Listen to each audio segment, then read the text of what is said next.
Merci à tous d'être présents. On va commencer et on va débuter. Je vais laisser la parole à Lorraine qui a organisé ce petit webinaire pour présenter un petit peu les différents intervenants. Et puis, très rapidement, on va pouvoir enchaîner. Voilà.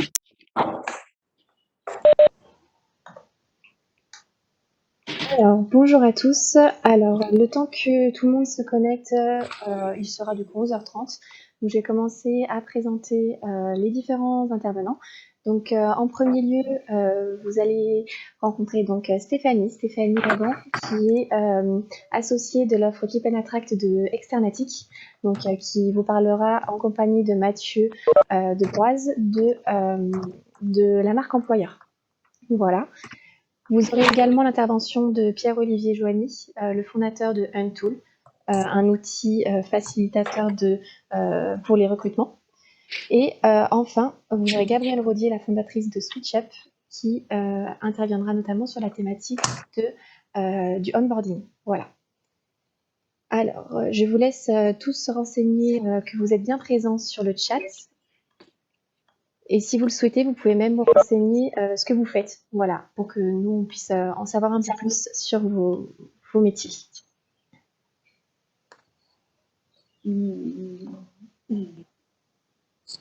Si, donc, Stéphanie va débuter. S'il y a des questions, on les met sur le chat et puis on prendra le temps à la fin de pouvoir y répondre, mais plutôt sur la fin pour qu'on puisse avoir un temps d'échange à ce moment-là.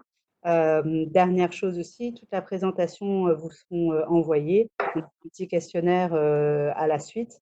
Et donc, les présentations vous seront sans problème à la fin pour ceux qui répondront au petit questionnaire. Voilà.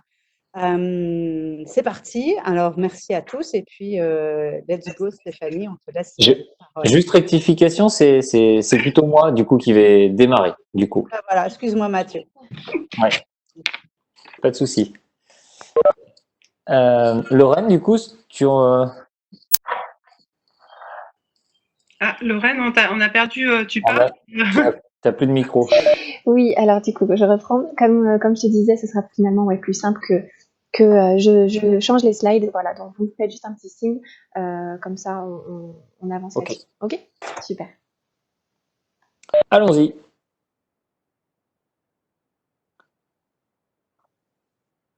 J'attends que Lorraine affiche le premier slide. Super. Donc bonjour, bienvenue à tous. Moi c'est du coup Mathieu, je suis consultant en recrutement chez Externatic. Donc Externatic c'est quoi? Pour se présenter très brièvement, c'est un cabinet de recrutement spécialisé en informatique avec pour particularité d'accompagner uniquement des clients finaux, éditeurs, startups, DSI, PME, agences web. Donc voilà, on est 13 dans l'équipe, 13 consultants basés à Nantes et du coup on accompagne les entreprises pour leur proposer des profils, on va dire pénurique sur le marché de l'IT et puis on accompagne les candidats pour leur trouver le job idéal. Donc nous, ce qu'on constate pour attirer, on va dire, les talents parisiens dans la région, et on va passer à la slide suivante, il y a deux, trois petites choses, des petits conseils astuces que je voudrais vous donner. Nous, c'est déjà, on estime qu'il faut, dans les échanges, simplifier les échanges, comme j'indique. C'est-à-dire qu'avoir une relation amicale tout de suite au premier contact avec eux, pas forcément décontracté, mais tout en restant cordial, ne pas être autoritaire, bonne première impression, ça c'est important pour nous. On sait qu'ils veulent quitter Paris du coup pour avoir moins de stress. Et ils ont pas envie de se retrouver voilà comme dans le métro ou plus envie de bouchons, de files d'attente partout. Ce qu'ils veulent, c'est retrouver voilà, une ville où il y aura économiquement du travail, mais aussi culturellement où ils pourront un peu plus s'épanouir. Donc voilà, la première chose, c'est au premier contact, soyez détendu avec eux et ça fera déjà une bonne première approche. Ensuite, sur le slide suivant, c'est surtout quand vous avez une candidature, vous avez identifié quelqu'un, que vous faites de la chasse ou réponse à annonce, nous, notre conseil, c'est de répondre rapidement. Déjà, dans un premier temps, c'est voilà, d'avoir un premier échange avec eux, que ce soit par téléphone, visioconférence ou autre, même un email, mais lui montrer tout de suite un intérêt du coup pour sa candidature. Ensuite, c'est de s'organiser, on va dire, en interne, avec les disponibilités, les agendas de chacun, que ce soit les opérationnels, RH ou N+1 par exemple, de s'organiser une journée de recrutement quand vous faites venir cette personne pour que tout le monde puisse le voir et que le process soit assez rapide. C'est des profils qui sont souvent diplômés, avec pas mal d'expérience, passés par des grandes sociétés. Ils n'ont pas beaucoup de temps à perdre. Dites-moi ce que vous avez à me proposer et j'avance. Si le process est trop long, il y a des chances qu'ils partent ailleurs. Cet entretien étalé sur 3 semaines, c'est pas possible pour eux. Du coup, essayez de tout concentrer et donc voir le maximum d'interlocuteurs en interne. Voilà. Les Parisiens aussi, moi c'est un petit conseil, privilégiez les entretiens le matin. Les Parisiens commencent plus tard. Donc du coup, si vous pouvez caler les premiers échanges ou les entretiens plutôt le matin, ça les arrange par habitude. Voilà. Ensuite, on va passer à l'autre slide. Moi, c'est quelques conseils que je vous donne aussi. C'est en termes de planning d'agenda, c'est des entretiens plutôt en début ou en fin de semaine. C'est-à-dire qu'une fois que vous avez fait votre premier entretien en visioconférence, il est important de proposer du coup un entretien en face à face en début ou en fin de semaine pour permettre de visiter la ville en famille le week-end. C'est un petit détail, mais mine de rien, ça peut jouer, puisque du coup, comme je le dis ensuite, il faudra s'assurer du projet du candidat, c'est-à-dire bien voir si c'est un projet à court ou moyen terme, est-ce que c'est pas juste sur un coup de tête parce que il a eu un échange voilà, avec son manager qui lui a pas plu, il dit tiens, je vais partir. Donc vraiment creuser la question avec lui, si il s'est bien renseigné déjà sur la ville, si c'est un projet sur le long terme. Il y a parfois en fait du chemin entre une envie de bouger et un vrai passage à l'acte. Donc bien s'assurer aussi de tout ça auprès des candidats. Et puis préparer bien sûr en amont un argumentaire avec des chiffres à l'appui pour répondre à la question de l'écart salarial. Ça c'est important entre Paris et province, on le sait tous. Nous, par rapport à nos expériences, et en tant que DRH, ceux qui nous écoutent doivent le connaître aussi, mais on constate un delta entre 20 et 30% d'écart de salaire sur poste équivalent entre province et Paris. Bon, après, tout est à moduler forcément en fonction des secteurs, de la taille de l'entreprise. Mais voilà, après tout ça, ça s'explique aussi, comme vous le savez, c'est qu'on a un marché de l'immobilier qui est quand même plus abordable ici, voire 3 fois moins cher que Paris.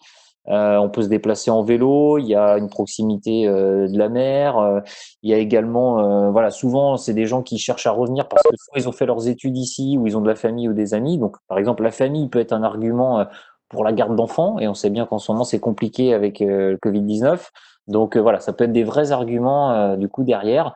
Et puis, je laisserai Stéphanie et ensuite Gabriel parler de ces points-là, mais du coup communiquer aussi bien sûr sur tous les intérêts qu'on peut avoir à venir en province, sur la ville, et être le vrai ambassadeur de sa ville, communiquer sur tout ce qu'il peut y avoir économiquement, culturellement. Voilà, ça sera détaillé dans un autre point. Du coup, je vais laisser ma collègue Stéphanie qui va vous parler de la marque employeur et comment se différencier pour améliorer ses recrutements.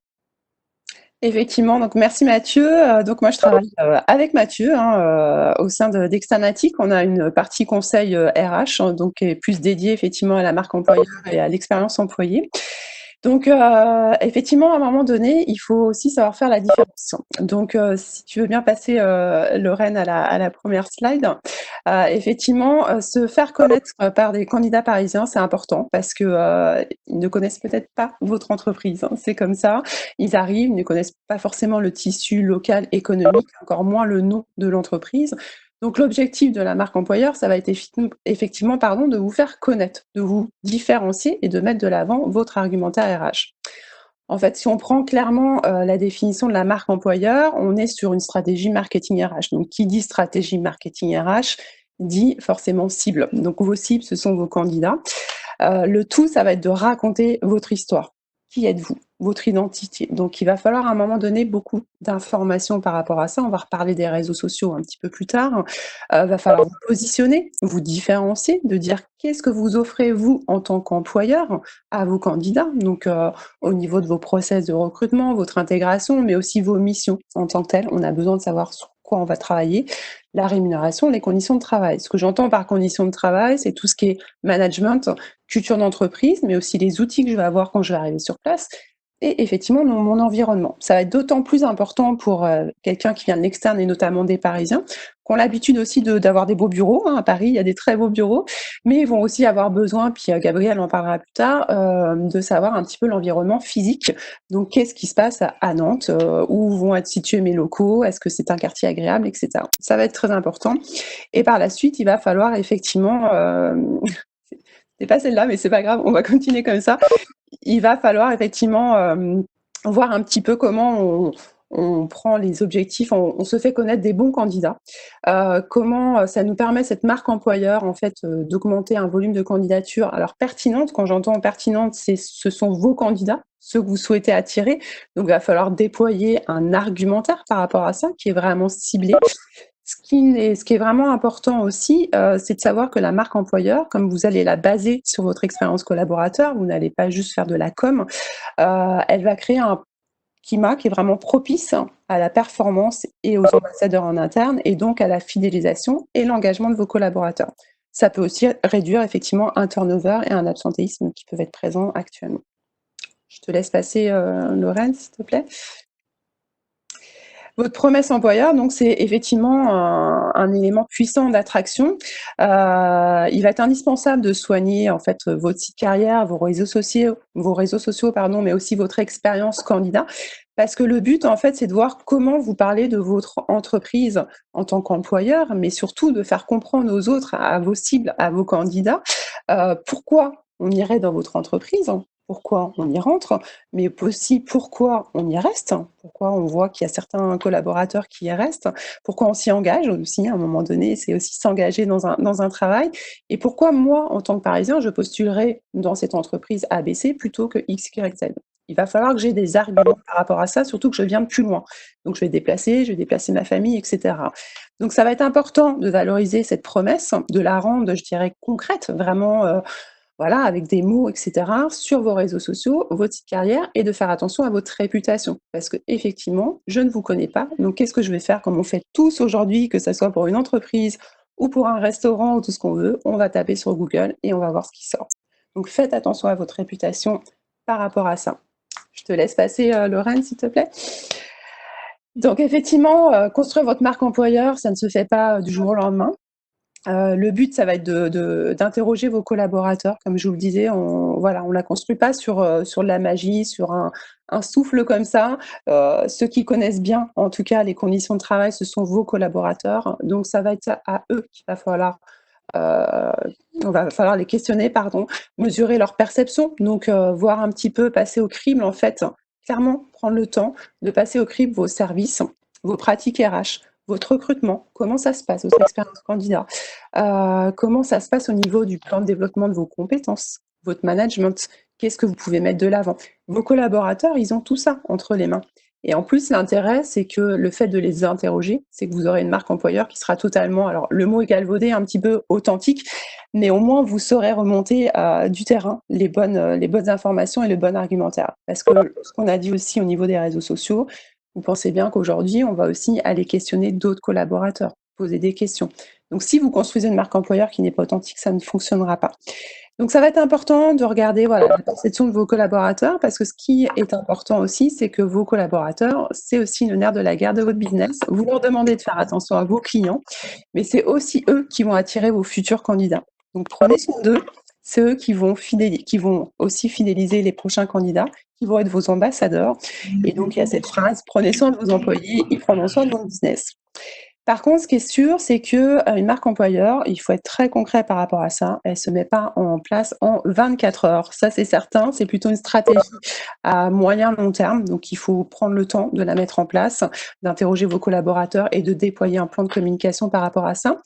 Donc, entre-temps, il y a des solutions qui sont beaucoup plus courtes, on va dire, qui permettent d'attirer certains profils un peu plus dans l'urgence. Je ne sais pas si c'est les bons mots.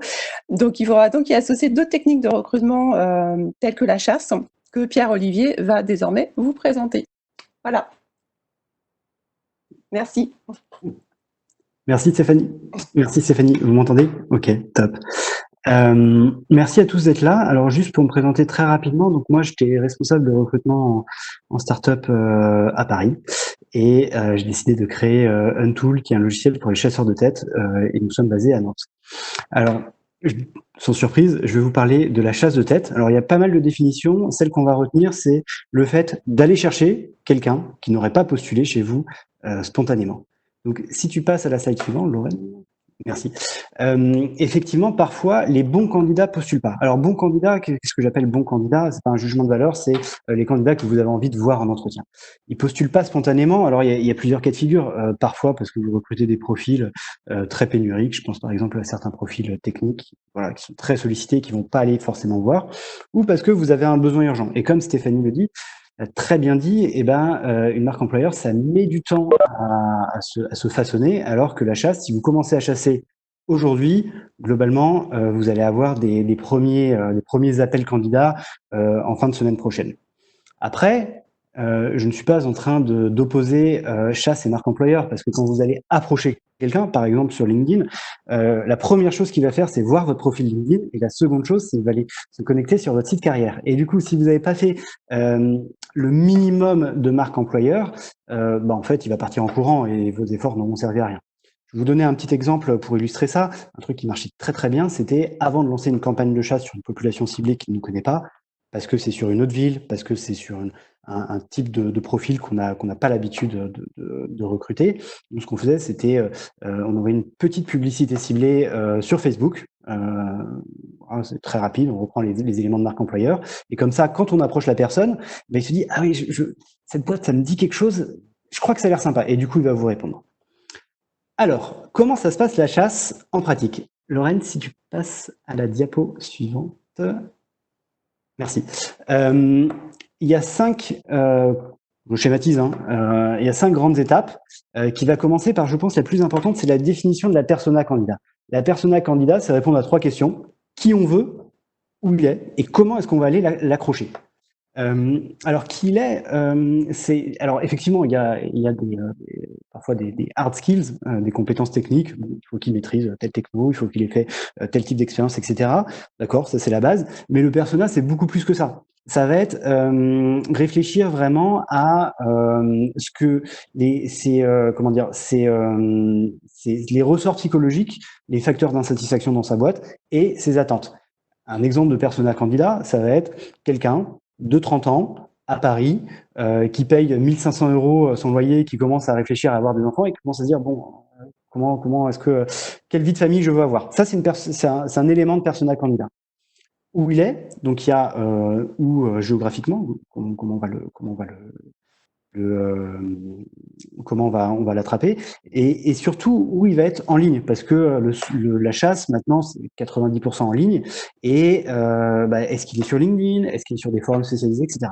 Et une fois que vous avez déterminé qui est où, et vous avez des belles pistes d'accroche sur comment est-ce qu'on va faire en sorte qu'il nous réponde. Je reviendrai sur ce point après. Ensuite, le sourcing, recherche LinkedIn, forum, voilà. La demande de connexion, si vous êtes sur LinkedIn. Alors, sauf si vous êtes un maestro de la demande de connexion, ça ne sert à rien de la personnaliser. Toutes nos études montrent que soit ça diminue les taux de conversion, soit ça les augmente de façon très marginale. Approche avec un message personnalisé et relance suivi, parce que parfois on recrute dans la durée. Lorraine, si on passe à la suite. Hop, merci. Donc, les 3 points clés, ça va être ciblage, personnalisation et suivi. Ciblage, personnalisation, suivi. Je vais détailler chacun de ces points ensuite. Slide suivante, s'il te plaît. Hop. Merci. Alors, le ciblage, c'est proposer le bon poste au bon profil. Alors, quand on parle de chasse, tout le monde nous dit « Ah bah oui, mais bon, tout le monde nous dit, les candidats, ils sont hyper sollicités sur LinkedIn. » C'est vrai, c'est vrai. Ils sont hyper sollicités, que ce soit sur LinkedIn, sur les CVTech, etc. Ceci dit, l'automatisation a fait quand même pas mal de ravages, et en fait, ce qu'on voit, c'est que la plupart des messages qu'ils reçoivent ne sont pas du tout ciblés. En fait, c'est public posting, ça fait perdre du temps, c'est du spam, c'est pas très intéressant. Donc là, je montre quelques exemples. Alors que le ciblage, en fait, c'est se dire, ok, mais est-ce que la personne que j'ai, la personne que je suis en train de contacter, correspond vraiment à ma persona? Je vais vous donner un petit exemple tout bête sur du ciblage géographique. Si moi, je suis à Nantes depuis 15 ans et qu'on me propose un poste à Strasbourg, qu'est-ce que j'irais faire à Strasbourg? C'était très sympa, mais bon, voilà. Une petite astuce qui marche hyper bien pour recruter en province, c'est de recruter des gens qui ont fait des études ou encore mieux, qui ont passé leur bac dans la ville pour laquelle vous recrutez. Si je suis à Nantes, je regarde quelqu'un qui a fait toute sa scolarité, y compris son bac dans la région et qui est actuellement à Paris, il est quand même fort à parier qu'il ait des attaches régionales assez fortes et que il se pose la question, bah oui, mais bon, là, je mets 3 heures pour aller rejoindre ma famille, etc. Est-ce que je pourrais pas entrer? Donc ça, c'est vraiment le ciblage. Se dire, est-ce que la personne que je vais aller solliciter correspond vraiment précisément à ma persona? Ensuite, on va passer à la personnalisation. Alors, la personnalisation, hop, diapositive. Merci Lorraine. Lorraine, merci. La personnalisation, en fait, c'est une fois que vous avez fait votre ciblage, c'est montrer à la personne que, en fait, il correspond. Vous avez fait votre travail de ciblage. Donc, si on résume, il y a deux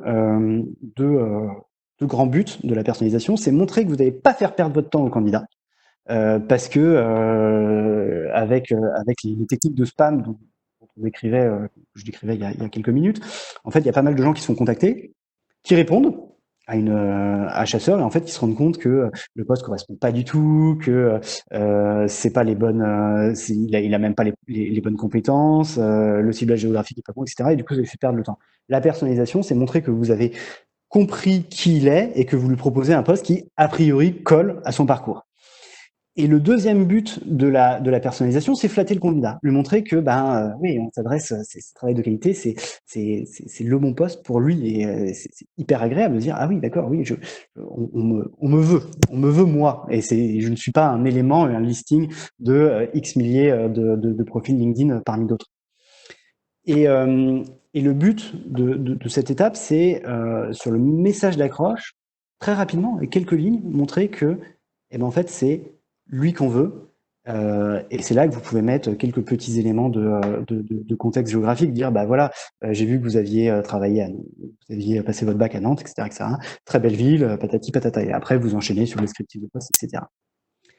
Alors, vous allez faire un très beau travail de ciblage, un très beau travail de personnalisation. Malheureusement, ça va pas suffire parce que, merci, en général, les gens répondent peu sur LinkedIn parce que vous n'êtes pas les seuls. On peut considérer qu'un taux de réponse moyen sur LinkedIn, c'est 50%. À peu près la moitié des gens qui vous répondent, la moitié des gens qui vous répondent pas. Par contre, ce qui est intéressant, c'est qu'avec une petite relance bête, quelques jours après, 3 à 5 jours après, je me permets de vous relancer, patati patata, et en fait, il y a 50% des gens qui ne vous avaient pas répondu qui vous répondent à ce moment-là. Or, ce travail, quand on regarde, il y a plus de la moitié des recruteurs qui ne le font pas. Il y a plus de la moitié des recruteurs, quand ils envoient un message sur LinkedIn, qui ne font pas de relance quand on leur répond pas. Donc, en faisant juste une petite relance, vous allez sortir du lot. Et la relance, c'est particulièrement important parce que bon, il faut se rendre compte que la personne vous a rien demandé, c'est vous qui êtes en train de le solliciter. Quand quelqu'un postule, globalement, s'il postule à une offre d'emploi, c'est qu'il n'est pas là pour faire de la pêche, quoi. Enfin, c'est le bon moment, il réfléchit à changer de job. Là, quand vous le sollicitez, vous savez pas, vous allez lui demander de quitter une situation peut-être confortable, et du coup, vous tombez pas forcément au bon moment. Et ce qui est important dans la chasse, c'est d'arriver à créer un lien avec un candidat, avec le candidat qui vous répond, c'est pas le bon moment parce que je viens d'avoir un bébé, je viens de changer d'appart, je viens de commencer un super projet, ok, pas de souci. En fait, vous avez réussi votre travail parce que vous êtes rentré en contact avec lui et vous allez pouvoir le relancer à des moments dans 6 mois, dans un an, pour savoir où est-ce qu'il en est. Et au moment où ça commence à pas aller dans son job, où il a envie de changer d'air, etc., et bien là, boum, vous serez là.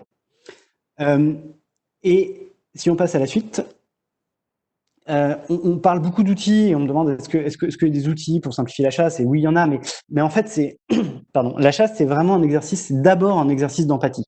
Je prends un exemple donc, qui est issu d'un talk de Guillaume Alexandre, qui est un très bon chasseur de tête. Il explique qu'il chassait un profil hyper techno, très compliqué à trouver. Il tombe sur quelqu'un sur un forum spécialisé qui habite à Paris, et il se trouve que cette personne a une photo de kayak sur sa photo de profil, et ben dans le mail d'accroche, il va, pour un poste à Grenoble, il va mettre en fin d'accroche: si vous préférez être près d'un périph' que près des montagnes, je ne peux pas lutter. Alors après, bon, le style est assez direct et propre au personnage, mais ce qui est important, c'est de se dire, ok, quels vont être les leviers qui vont faire que je vais jouer les petits unfair advantage, les avantages qui sont pas tout à fait que vous pouvez faire jouer, que d'autres ne pourront pas faire jouer, qui vont faire que la personne est prête à discuter avec vous et à envisager non seulement un changement de job, mais en plus un déménagement. Et hop, si on passe à la suite. Merci. La slide suivante, voilà.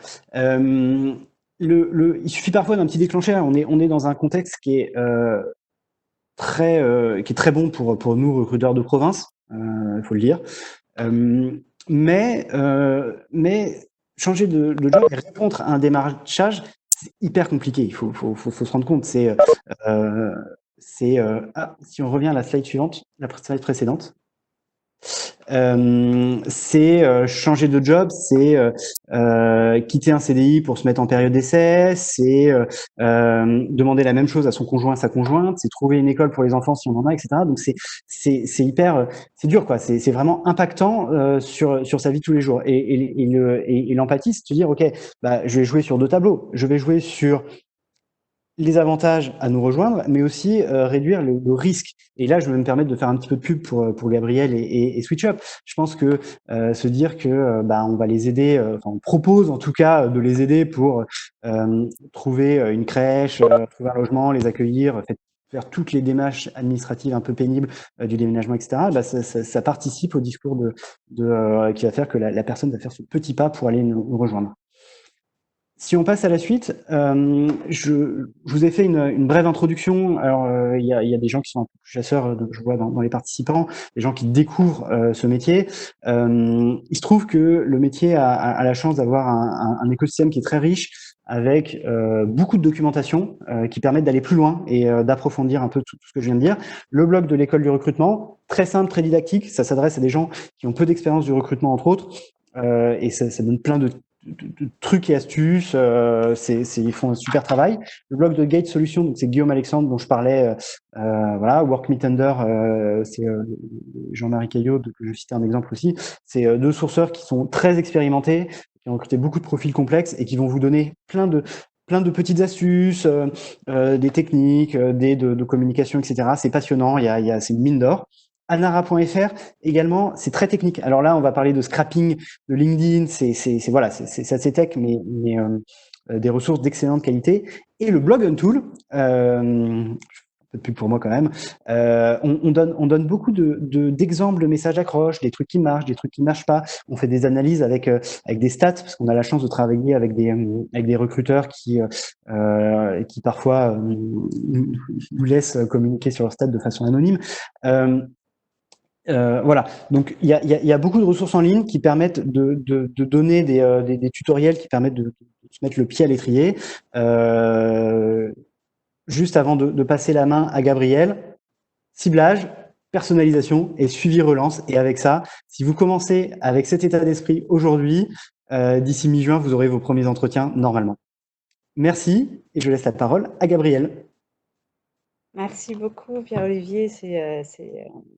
On voit bien le lien entre la marque employeur, la jonction, ce que propose l'entreprise, toutes les techniques de chasse que tu as pu proposer, même si c'est qu'une introduction, et je vous invite vraiment à creuser, notamment sur le blog de Untool, pour pouvoir continuer à avoir plus de tips et de conseils. Et puis aujourd'hui, donc une fois qu'on a construit sa marque, on a commencé à chasser, il y a aussi toute cette période d'onboarding. Et là, on ne va pas parler de l'onboarding au sein de l'entreprise, mais plutôt de l'onboarding territorial. Voilà. On a déjà beaucoup parlé effectivement de l'onboarding au sein de l'entreprise, et certains d'entre vous, j'en suis sûre, mettent déjà beaucoup de choses en place. Par contre, il existe encore peu de choses pour être différenciant, justement, pour expliquer, pour aller chasser les Parisiens sur ce qu'on appelle l'onboarding territorial. Donc moi, je suis Gabrielle Rodier, j'ai créé SwitchUp il y a quelques années, et on est une plateforme qui justement accueille les nouveaux arrivants sur un territoire. On travaille principalement avec les entreprises afin de les aider au-delà de l'entreprise et de la marque employeur de l'employeur à promouvoir le lieu de vie, puisque comme on l'a indiqué dans l'intitulé de notre intervention du jour, c'est être en capacité d'aller chercher notamment des Parisiens pour les faire venir. Alors dans l'exemple ici, c'est Nantes, mais ça peut être sur d'autres territoires, sur des zones géographiques en province.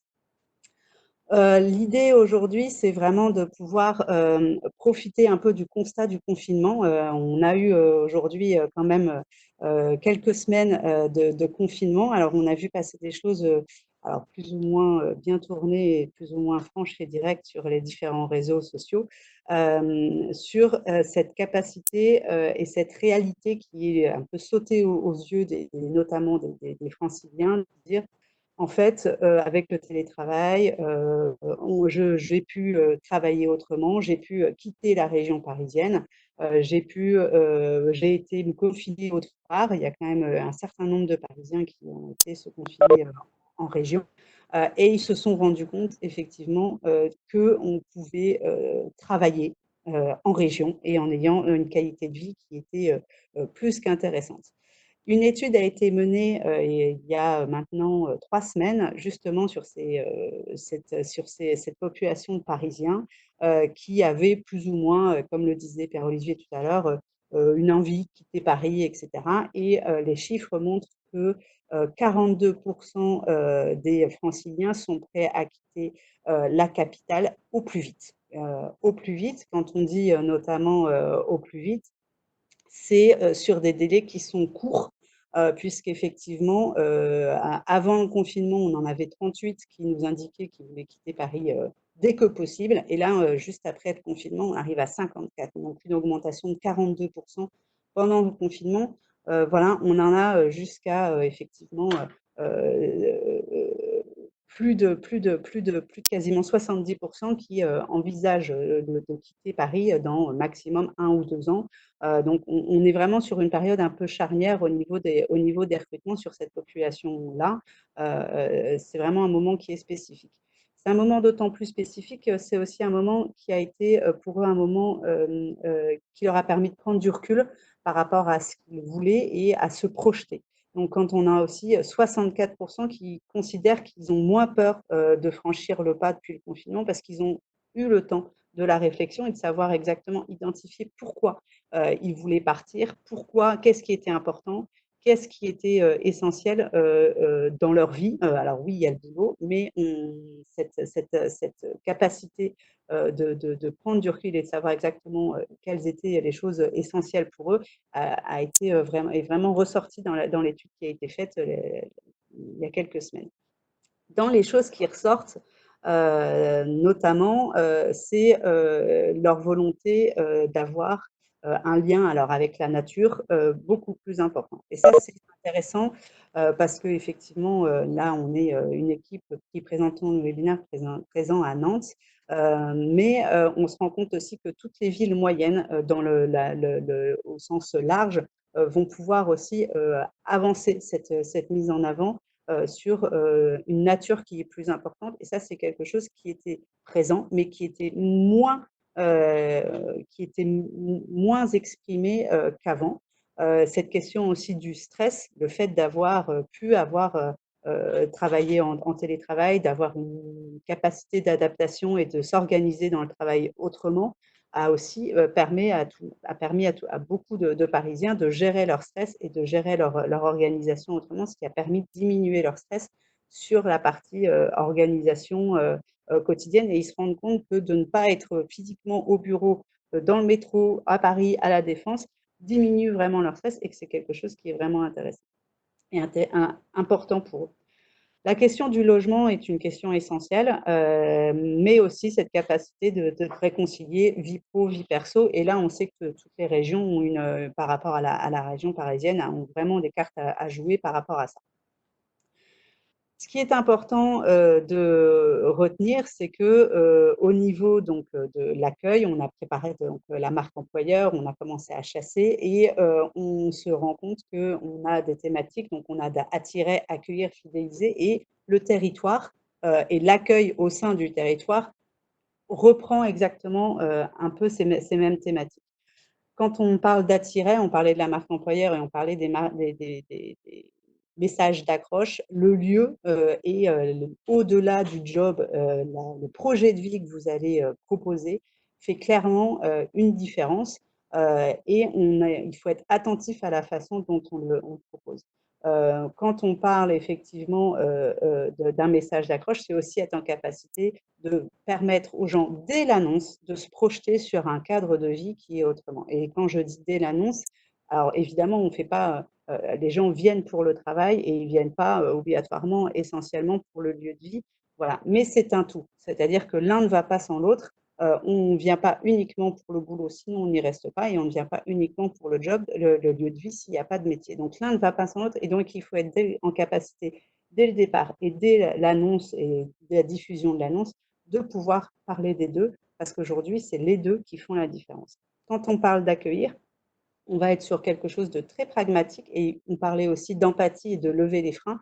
Il faut avoir des choses concrètes et d'avoir des solutions personnalisées et à mettre en place de façon timée qui permet justement de lever les freins pour que les gens puissent se projeter. Et enfin, fidéliser, parce qu'effectivement, quelqu'un qui est bien installé sur son lieu de vie, c'est quelqu'un aussi qui reste. Voilà. Quand on a envie, donc on va peut-être quitter une entreprise, mais on va aussi peser les pour et les contre. Et quand on pese les pour et les contre, toute la qualité de vie, souvent, est non négligeable, notamment pour les conjoints et les enfants. Ça, c'est quelque chose qui est important.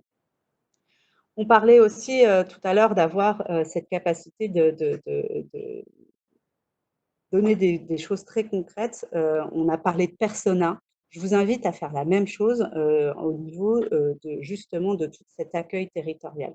Quand on est un Parisien et qu'on a effectivement 2 enfants, il faut imaginer que pendant tout le processus de recrutement, ils vont se poser des questions, certes sur l'emploi, mais aussi sur le territoire. Donc, est-ce que ma conjointe va trouver un emploi? Quels sont en termes de logement, en termes de temps de parcours?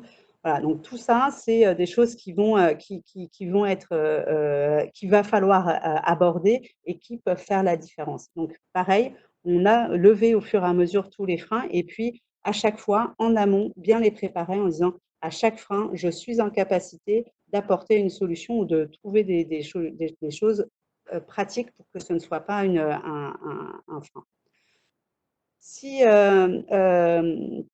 je vous donne quelques exemples. On parlait d'attirer. On a parlé aussi de la question de la différence de salaire. Oui, il y en a une entre la région parisienne et les régions. Et ben, il faut pas s'en cacher, voilà, et dire oui, effectivement, vous gagnez moins. Mais en même temps, quand on fait un ratio par rapport à combien vous gagnez là où vous vous logez et combien effectivement il vous reste à disposition, notamment une fois qu'on a enlevé le logement, vous allez vous rendre compte qu'en termes de rapport qualité-prix, entre guillemets, vous êtes gagnant notamment en termes de salaire, mais aussi en termes de surface. Et ça, je pense qu'il faut l'aborder de façon très concrète et mettre des chiffres. Voilà, il faut pouvoir mettre des chiffres, surtout qu'elles sont au final plutôt positives pour toutes les zones en région. En plus, il faut être en capacité, et ça c'est ce qu'on fait notamment avec des entretiens dès la phase de recrutement pour parler du territoire avec nos ambassadeurs chez SwitchUp, c'est de montrer très concrètement une carte en disant, bah voilà, aujourd'hui vous avez une heure de transport, une heure de transport en région parisienne, une heure de transport en région parisienne, ça équivaut à effectivement, vous avez la possibilité d'aller à 150 bornes de Nantes si vous allez en voiture. Donc, on réduit aussi et de montrer visuellement ce que ça indique en termes de temps de transport à pied, en transport en commun ou en voiture.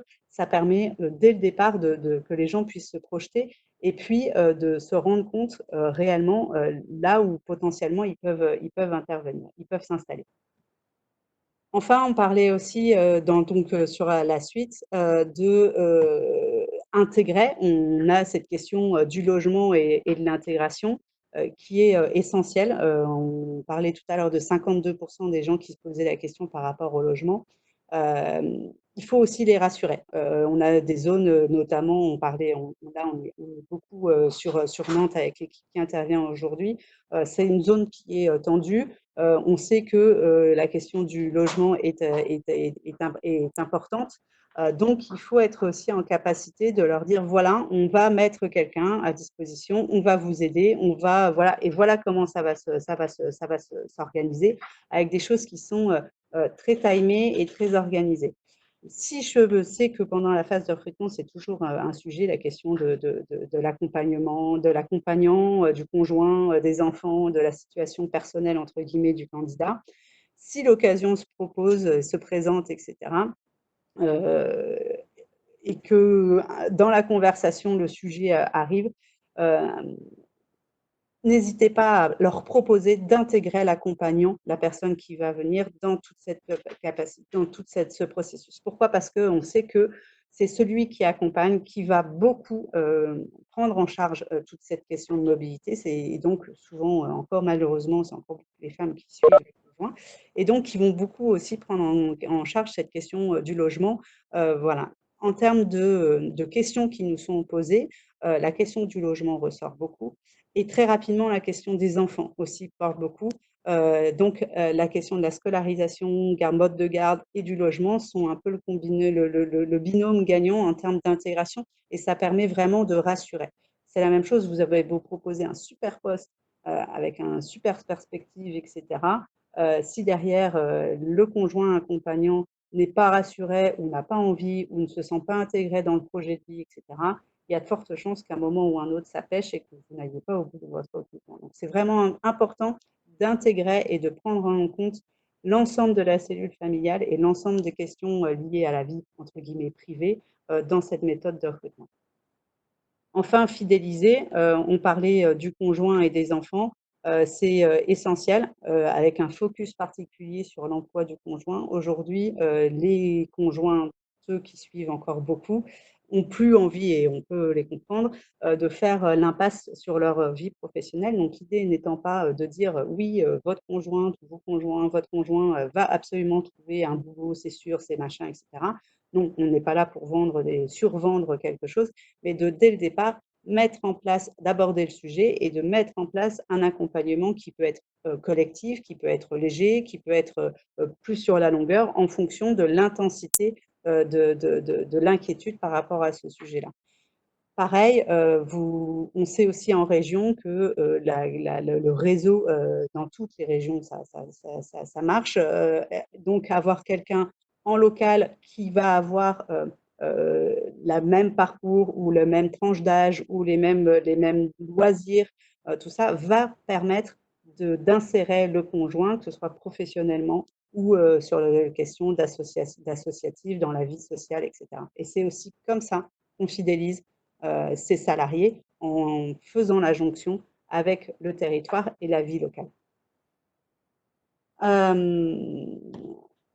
Sur la suite, vous l'aurez compris, du coup, si on devait résumer, entre guillemets, et conclure rapidement notre petite intervention de ce jour, c'est que ce soit à l'échelle de l'entreprise ou à l'échelle du territoire, on a cette question d'empathie qui est beaucoup ressortie. Empathie sur la marque employeur, parce qu'il faut être empathique, et les meilleurs ambassadeurs d'une marque employeur pour un employeur, c'est aussi les gens qui font partie de l'entreprise. Donc, demandez-leur. Empathique, parce qu'il faut aussi bien comprendre tous les enjeux dans le processus de recrutement et dans la chasse, donc avec la personnalisation, etc. Et aussi empathique quand on parle de mobilité géographique et d'aller chercher les Parisiens. Au-delà du job, c'est vraiment un changement de vie que vous allez leur proposer. C'est toujours avoir cette ligne rouge, je pense, qui est essentielle, d'être transparent et honnête. La marque employeur, il faut qu'elle soit en adéquation à la réalité. Lors de votre processus de chasse, c'est pareil, si vous vendez des choses qui ne se réalisent pas, c'est contre-productif et vous perdez du temps, et c'est pire que tout. Et enfin, c'est pareil sur le lieu de vie. Il faut être dans la réalité et d'expliquer ce qu'il y a de positif, et aussi les inconvénients. Il n'y a pas de lieu de vie parfait, il y a des lieux de vie sur lesquels on se sent bien à un moment donné. Voilà. Et donc, c'est aussi cette capacité à être honnête et transparent sur ce qu'on va y trouver ou pas. Enfin, on l'a dit, le délai rapide, efficace, pragmatique sont aujourd'hui dans des choses très clés pour pouvoir faire la différence. Si je puis me permettre, avec le retour d'expérience, alors je ne suis pas une professionnelle RH, mais c'est vrai que c'est encore très long. Et on a beaucoup notamment d'accompagnants ou de personnes qu'on accompagne sur la fin, sur le moment de l'intégration, la recherche de logement, etc. Et qui nous disent oui, oui, ça fait longtemps que je suis en contact avec l'entreprise, mais on s'y met que maintenant pour une arrivée dans 1 mois, 2 mois, 3 mois. Et donc, voilà, on s'aperçoit que c'est un processus qui est encore long et sur lequel, je pense, il y a encore du temps à réduire pour que ce soit plus efficace de part et d'autre. Voilà, n'hésitez pas à poser des questions. Nous, on reste à disposition pendant quelques minutes pour répondre à vos questions sur le chat. Et puis, merci beaucoup en tout cas de votre attention et puis des questions si vous avez, n'hésitez pas. Voilà.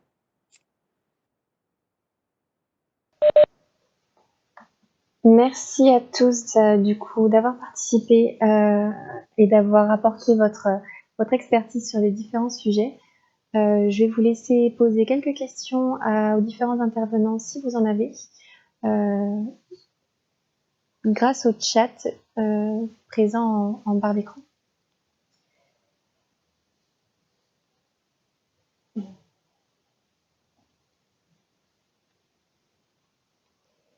Merci Marie-André.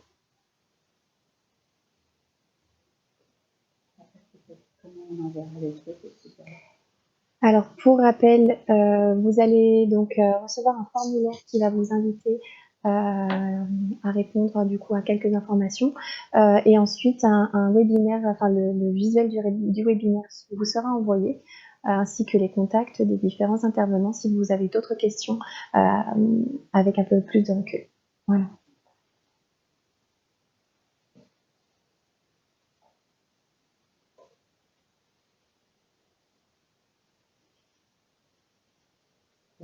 Bien. Juste en attendant quelques questions, moi je voudrais quand même juste ajouter, c'était un peu le constat qu'on avait fait en préparant ce webinaire, c'est quand même que du coup tout ça, ça mérite et ça demande beaucoup d'investissement dans tous les domaines, que ce soit travailler sa marque employeur, que ce soit le sourcing ou travailler le onboarding et l'accueil sur le territoire. Ça se fait pas en un claquement de doigts, mais du coup ça demande un petit peu d'argent, un peu de temps, de la réflexion stratégique et enfin c'est surtout beaucoup de temps. Et voilà, donc ça se travaille. Un petit peu le mot de la fin, on va dire aussi. On est d'accord, ça se travaille, ça se met en place, ça se réfléchit et effectivement, par contre, c'est pas impossible et il y a des choses qui peuvent être mises en place de façon assez rapide et qui peuvent aussi faire la différence de façon assez rapide. Voilà, c'est-à-dire qu'on n'a pas besoin d'avoir un budget démentiel pour pouvoir mettre en place dès aujourd'hui des choses qui peuvent fonctionner et sur lesquelles, au final, on en parle beaucoup, mais au final, peu de monde le font. Voilà. Et effectivement, comme le dit Marie-André, c'est un investissement sur le moyen long terme, mais ça paye. On en est plus tous convaincus sur les différents sujets. On le voit aujourd'hui avec les clients qu'on accompagne.